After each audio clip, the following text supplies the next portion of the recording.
But first, US President Joe Biden has given an extraordinarily bizarre press conference defending himself after he was found to have posed a national security risk for retaining and disclosing classified documents. Now, considering Donald Trump is being hounded by the DOJ for retaining and disclosing classified documents, it infuriated many that Biden had been given a free pass by prosecutors. The reason?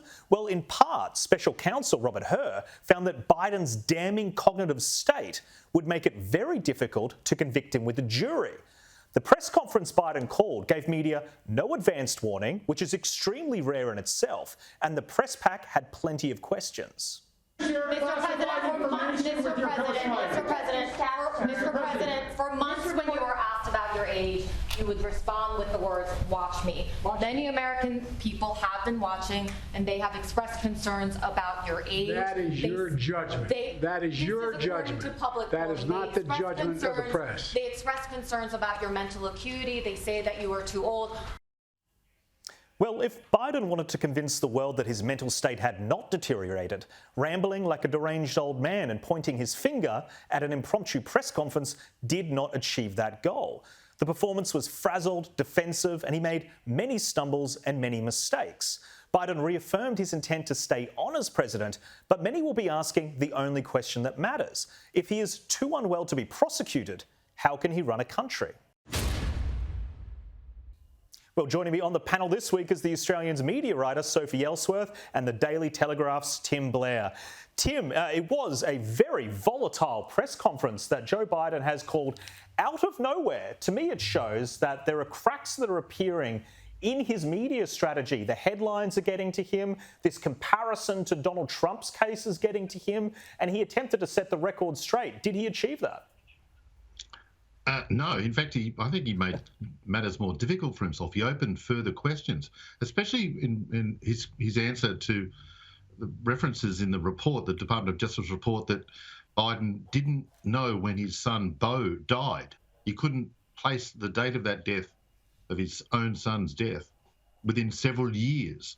And Biden, in the press conference we've just seen an extract from, became furious, saying, how dare they even raise this? Well, it's a fair enough question to raise when Biden himself keeps referring to his son Beau dying in Iraq when he in fact died in the US in a hospital. He'd returned from service in Iraq and died subsequently in hospital. Biden's all over the place on these sort of things, and when he draws attention to it, it doesn't do much good. I'd also point out that Biden's media strategy is largely determined by the media itself, and that strategy is protect Joe Biden at all costs. And now that's blown apart. That's gone. They can't possibly, even the most sucky pro-Biden organisations on earth, Washington Post, are going to have to reevaluate their treatment of this terrible, terrible president.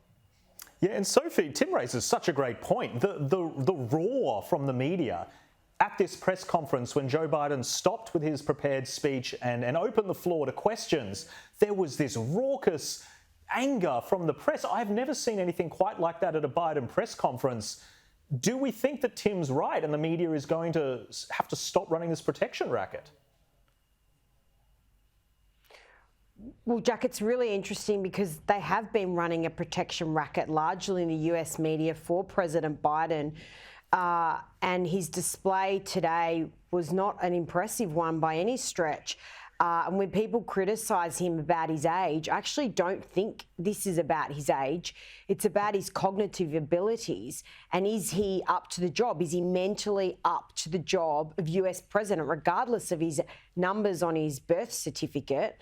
And this is becoming a real issue, and it's becoming very obvious. He got very snarky there in that press conference when he was asked about this. So they've obviously picked a wound here, and he's pretty upset about it. But he's shown time and time again, Jack, that he's quite dithering in his comments. He sort of stumbles around. He sort of doesn't know what he's talking about. This is a real concern heading into the presidential election. Yeah, and Tim, just picking up on that, what's your prediction? Does he survive to actually run again against Trump, or are they going to have to replace him at this stage? I noticed there was a line from Garry Kasparov, who's the chess grandmaster, now US resident, and very much on the Democrat side of politics. And he said that he offered some advice, which is always worth hearing, strategic advice from a chess grandmaster. And it was, Joe, I'm paraphrasing, Joe, just get out, quick, go. But, then you've got to look at the secondary thing. Then you've got Kamala Harris potentially coming in with several months to go before the election. She's probably the only Democrat in the US at the moment who's polling worse than Joe Biden. It's a hell of a situation they've engineered for themselves, I'd say, Jack.